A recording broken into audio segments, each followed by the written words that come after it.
Hello friends, अभी मेरे पास एक उड़ता हुआ तीर आया है। दिल्ली से आया है। ऑफ कोर्स एनआईआरसी के एक ऑफिशियल हैं, एक मेरे पुराने मित्र हैं, हम साथ में काम कर चुके हैं। उन्होंने मुझे एक इन्फॉर्मेशन दी है कि आईसीएआई जो पासिंग क्राइटेरिया है सीए इंटर एंड फाइनल के जितने भी पेपर्स हैं, जिसमें कि 70-30 का स्कीम है, 70% डिस्क्रिप्टिव एंड 30% एमसीक्यूज वाला, उसके पासिंग क्राइटेरिया में कुछ चेंजेज करने जा रहा है। बट ऐसा बोलते हुए मैं क्लियर कर दूं कि जो अभी के बच्चे हैं, जो अभी तैयारी कर रहे हैं, उन पे एप्लीकेबल नहीं होगा। ये जब भी एप्लीकेबल होगा आपको कम से कम 6 महीने का टाइम दिया जाएगा। 6 महीने से पहले आपको जानकारी, आपको इन्फॉर्मेशन आ जाएगी। इन्फॉर्मेशन ये है कि अब तक पासिंग क्राइटेरिया ये है कि हमें हर एक पेपर में मिनिमम 40 लाना होता है और एग्रीगेट 50% क्रॉस करना होता है। आईसीआई ये कोशिश कर रही है, काउंसिल में डिस्कस कर रही है, और मैं आपसे भी ओपिनियन जानना चाहता हूँ। आप सारे बच्चे कमेंट करके इस वीडियो के नीचे ज़रूर मुझे बताना। आईसीआई ये कोशिश कर रही है कि 70-30 मतलब 30% एमसीक्यू है तो बच्चे को 40% एमसीक्यू में और 40% डिस्क्रिप्टिव में मिनिमम मार्क्स लाने होंगे।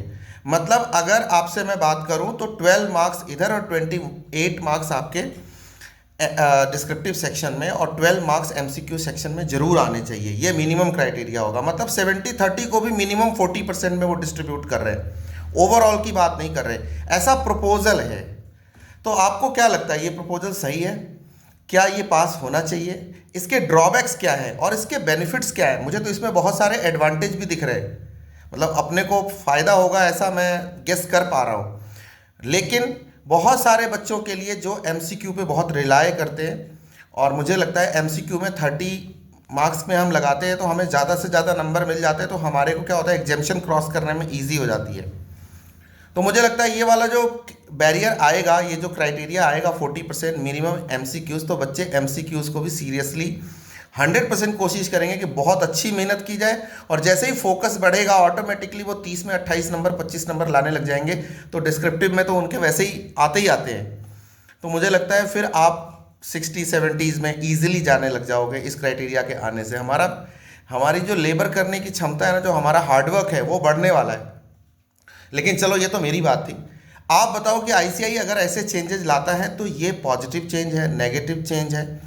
I am just asking for an opinion. Comment with under this video और चैनल को सब्सक्राइब कर लेना।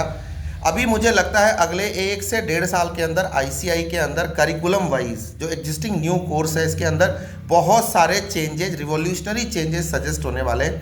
ये मेरा पर्सनली मानना है। मैं पहले भी 1-2 बार मीटिंग्स में गया हूँ, लोगों से बातचीत करी है, लगातार टच में रहता हूँ। मुझे ऐसा लग रहा है सब्जेक्ट्स में भी कुछ बदलाव लाने के मुझे चांसेस लग रहे हैं, बट अभी मैं कोई कयास नहीं लगाऊंगा। कंफर्मेशन आने दो तो बात करेंगे। तो आईसीआई की कोई ऑफिशियल अनाउंसमेंट नहीं है, लेकिन यस, ये डिस्कशन है। ये सोशल मीडिया पे भी मैंने देखा, क्रॉस चेक किया इस बात को कि यस डिस्कशन है। एक्स पे भी देखा, वहाँ भी डिस्कशन है।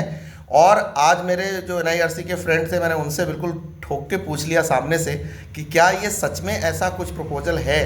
He also confirm the same, but it has not yet passed. कम से कम 6 महीने पहले आपको जानकारी मिलेगी। बट फिर भी एकेडमिक डिस्कशन है, तो